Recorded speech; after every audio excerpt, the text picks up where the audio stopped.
नमस्कार भाइयों एवं बहनों, शुक्ला एकेडमी के ऑनलाइन प्लेटफॉर्म पर आप सभी का हार्दिक स्वागत और अभिनंदन है। जैसा कि आप देख रहे हैं कि हम संज्ञा पढ़ रहे हैं। इसके पहले हम संज्ञा क्या है, संज्ञा के भेद कितने हैं, ठीक है, और संज्ञा में व्यक्तिवाचक संज्ञा को हम देख चुके हैं। आज हम जातिवाचक संज्ञा को देखेंगे। तो जातिवाचक संज्ञा क्या है, आइए हम देखते हैं। जैसा कि हम देख रहे हैं कि जिस संज्ञा से एक ही प्रकार की वस्तुओं अथवा व्यक्तियों का बोध हो उन्हें क्या कहते हैं, जातिवाचक संज्ञा कहते हैं। कहने का तात्पर्य, जिस संज्ञा से सिर्फ एक ही प्रकार की वस्तुओं का बोध हो वो क्या है, वो जातिवाचक संज्ञा है। जैसे मनुष्य, घर, पहाड़ और नदी। आइए हम देखते हैं कि जैसे हमने मनुष्य कहा, मनुष्य जब हमने कहा तो मनुष्य सिर्फ मनुष्य जाति का बोध हो रहा है, उसमें यह नहीं कहा जा रहा है कि किस प्रकार के मनुष्य, ठीक है। तो मनुष्य सिर्फ मनुष्य का मतलब किसी पर्सनल व्यक्ति की बात नहीं हो रही है, इसमें मनुष्य जाति की बात हो रही है। तो यहाँ पर इसीलिए जातिवाचक संज्ञा है। हमने कहा घर, तो घर के लिए हमने ये नहीं कहा कि ये जो है किसी विशेष व्यक्ति का घर है, किसी जो है मतलब राजनीति में जो सदन है वो है, मतलब नाम नहीं दिया है, हमने सिर्फ घर कहा है। तो घर से सभी प्रकार के घरों का बोध हो रहा है, चाहे वो कच्चा मकान हो, चाहे वो ईंट का मकान हो, चाहे वो संगमरमर पत्थर से बना हुआ मकान हो। तो मतलब घर का मतलब घर, ठीक है, उसका कोई नाम नहीं है। जैसे हमने कहा पहाड़, तो पहाड़ों के नाम नहीं आ रहे हैं, पहाड़ से पूरे विश्व में जितने भी पहाड़ हैं उसके ही नाम आ जा रहे हैं। पहाड़ का मतलब सिर्फ पहाड़। जैसे हमने कहा नदी, तो नदियों के नाम नहीं आ रहे हैं, सिर्फ नदी कह रहे हैं। तो चाहे वो गंगा हो, गोदावरी हो, कावेरी हो, सरस्वती हो, सारी नदियों का एक साथ मतलब उनकी जाति विशेष से जब हम संबोधन हो रहा है, नदी कहने से हमें विश्व की सारी नदियों का बोध हो रहा है। तो इसीलिए हम यहाँ पर इसे जातिवाचक संज्ञा कहेंगे। संज्ञा समझ में आई कि संज्ञा क्या है, जातिवाचक संज्ञा क्या है, ये बात समझ में आई। चलिए आगे बढ़ते हैं, हम जातिवाचक संज्ञा के भेदों को देखते हैं कि जातिवाचक संज्ञा की भेद क्या है या किसे जातिवाचक संज्ञा कहेंगे, ठीक है। आइए थोड़ा सा हम देखते हैं, इसे विस्तार से देखते हैं, ठीक है।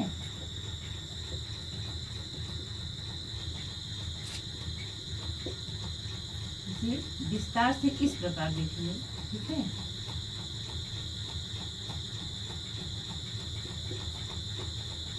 इस प्रकार, इसे विस्तार से इस प्रकार देखिए।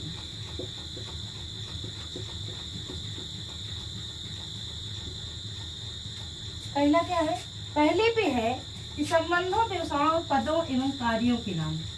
नंबर 1 संबंधों, अभी इसको डिटेल में पढ़ेंगे, ठीक है। संबंधों, व्यवसायों,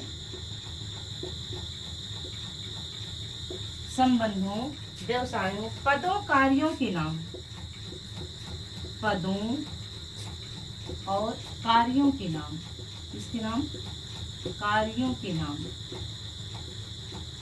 चलिए इसको पहले हम देख लेते हैं, उसके बाद फिर अगला पॉइंट देखेंगे। जैसे हमने कहा संबंधों, तो हमारा संबंध जैसे है भाई बहन का संबंध है, ठीक है, माता पिता का संबंध है, और पुत्री पिता का संबंध है। तो हमारे जो रिश्ते हैं, संबंधों का मतलब वहां से हो रहा है कि संबंध का मतलब है रिश्ते, ठीक है। जैसे बहन,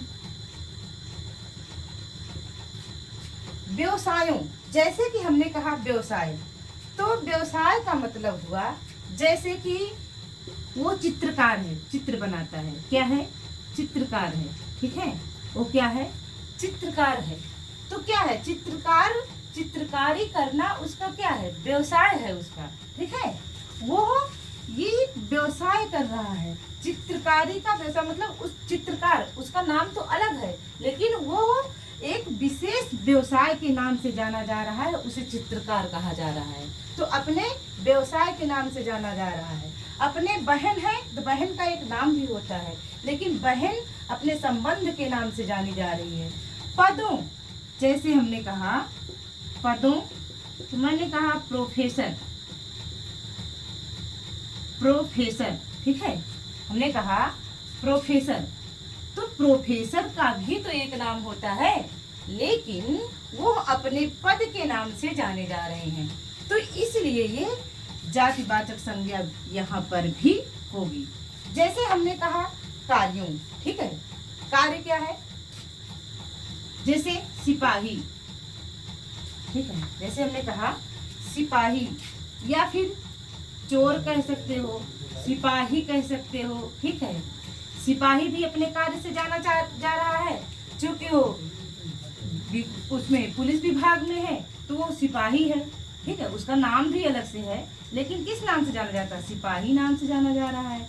हमने कहा चोर, जैसे हमने कहा चोर, तो वो किस नाम से जाना जा रहा है, चोर के नाम से जाना जा रहा है। चोर का भी तो एक नाम होगा, जो व्यक्ति चोरी करता है उसका नाम भी तो होता है, लेकिन वो चोर उसका नाम हो, क्योंकि अपने कार्य के नाम से वो जाना जा रहा है। बात समझ में आई? चलिए दूसरा पॉइंट देखते हैं।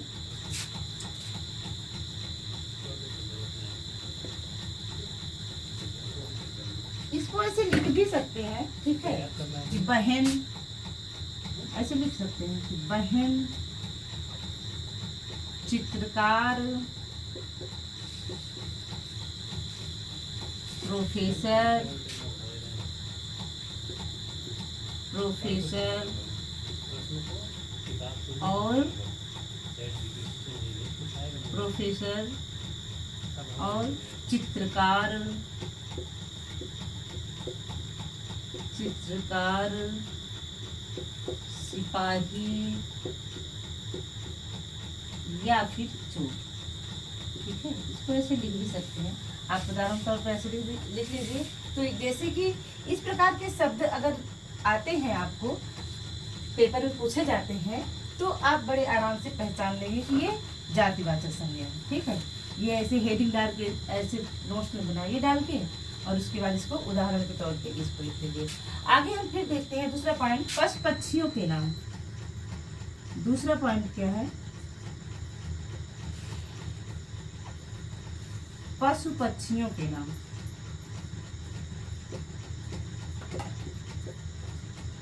पशु पक्षियों के नाम, जैसे हमने कहा गाय, जैसे हमने कहा, पहले तोता ही लिख लेते हैं, तोता। जैसे हमने कहा मैना, ठीक है, जैसे हमने कहा मैना। जैसे हमने कहा कोयल, जैसे हमने कहा कोयल। जैसे हमने कहा गाय, जैसे हमने कहा भैंस,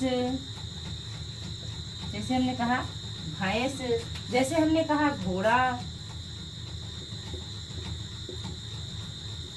तो कहने का मतलब, ये जहाँ पर पशु पक्षियों के नाम होंगे वहाँ भी जातिवाचक संज्ञा होगी। जैसे आपने कहा तोता, ठीक है, आपने कहा तोता, तो जब हम तोता शब्द कह रहे हैं तो तोता जाति का विशेष जो है बोध हो रहा है यहाँ पर, ना कि ये कहा जा रहा है कि लाल टोट वाला तोता या पीला टोट वाला तोता, ठीक है, ये तो कहा नहीं है, हमने सिर्फ तोता कहा। तो तोता कहने से चाहे वो लाल टोट का तोता हो, चाहे पीला टोट का तोता हो, हर प्रकार के तोते जो है ये इसमें आ जाएंगे। जैसे हमने कहा मैना, तो हर प्रकार की मैना जाति से संबंधित यहाँ बात कही जा रही है, तो मैना में मैना आ जाएगी। जैसे हमने कहा कोयल, तो कोयल में हर प्रकार की कोयल आ जाएगी। जैसे हमने कहा गाय, तो वो हर प्रकार की गाय आ जाएगी, जैसे चाहे काली हो, चाहे भूरी हो, चाहे सफेद हो, ठीक है, चाहे जिस रंग की गाय हो वो आ जाएगी उसमें जातिवाचक संज्ञा में, पशुओं के नाम में। हमने कहा भैंस, भैंस में भी कई प्रकार की वैरायटियां होती हैं, ठीक है, तो भैंस का मतलब सिर्फ उसकी जाति से होता है, ठीक है। हमने कहा घोड़ा, घोड़ा में भी कई प्रकार के घोड़े होते हैं, ठीक है। तो मतलब जब उस जाति विशेष का बोध जहाँ पर होता है कि एक शब्द कहने से संपूर्ण विश्व की उसी प्रकार की पशुओं की जातियों से संबंध जहाँ पर होता है, वो क्या हो जाएगा, जातिवाचक संज्ञा हो जाएगी वहाँ पर पशु पक्षियों के नाम में। ठीक है, अब इसको ऐसे मतलब जैसे करके लिख सकते हैं, ऐसे जैसे करके इसे ऐसे लिख लीजिए। ठीक, आगे लिखिए वस्तुओं के नाम। तीसरा पॉइंट है वस्तुओं के नाम।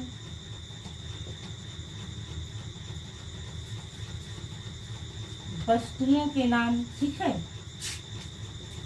हमने कहा मकान, हमने कहा मकान, हमने कहा कुर्सी, हमने कहा कुर्सी,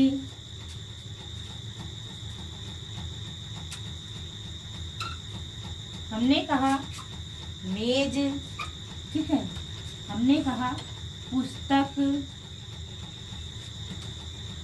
ठीक, तो अगर मान लीजिए हमने मकान कहा तो मकान में हर प्रकार के मकान आ जा रहे हैं, कुर्सी में हर प्रकार की कुर्सियां आ जा रही हैं, क्योंकि कुर्सी में भी तो कई प्रकार की वैरायटी कुर्सियां होती है, लकड़ी कुर्सी, फाइबर कुर्सी, ठीक है, घूमने वाली कुर्सी, हर प्रकार की।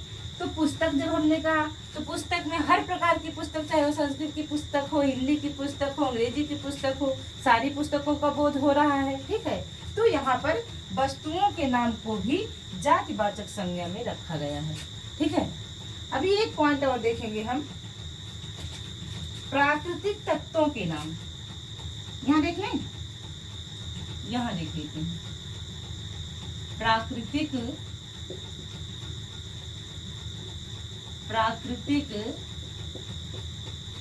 तत्वों के नाम। प्राकृतिक तत्वों के नाम, ठीक है। प्राकृतिक तत्वों के नाम में हमने देखा कि जैसे देखा कि बाढ़,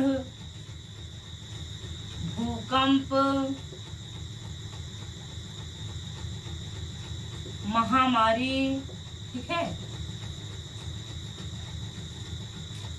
ये सब क्या है, ये सब जातिवाचक संज्ञा के अंतर्गत आ जाएंगे। ठीक है, तो कहने का तात्पर्य जहां पर किसी एक शब्द कहने से विश्व की संपूर्ण जातियों का बोध हो रहा है, तो वहां पर क्या हो जाएगा, जातिवाचक संज्ञा हो जाएगी। ठीक है, तो आइए अब इसके बाद हम देखेंगे जातिवाचक संज्ञा के बाद देखेंगे समूहवाचक संज्ञा को देखेंगे, भाववाचक संज्ञा को देखेंगे। ऐसे ही बिल्कुल बारीकी से हम पढ़ेंगे जो कि प्रश्न जहाँ से बनते हैं। ठीक है, अब इसको आप कभी नहीं भूलेंगे, इसको बस ऐसे ही 3 बार 4 बार ऐसे लिखिए और पढ़िए, बहुत अच्छे से याद हो जाएगा। जैसे संबंधों, व्यवसाय, पदों, कार्यों के नाम। संबंध में बहन हो गई, व्यवसाय में चित्रकार हो गया, पदों में प्रोफेसर, कार्यों में चित्रकार, सिपाही, चोर, कुछ भी। ठीक है, फिर आपने कहा पशु पक्षियों के नाम। पशु पक्षियों के नाम तोता, मैना, कोयल, गाय, भैंस और घोड़ा। वस्तुओं के नाम में हमने कहा मकान, कुर्सी, पुस्तक। प्राकृतिक तत्वों के नाम में हमने कहा बाढ़, भूकंप और महामारी। तो उम्मीद है कि आप लोगों को जातिवाचक संज्ञा समझ में आ गई होगी। धन्यवाद।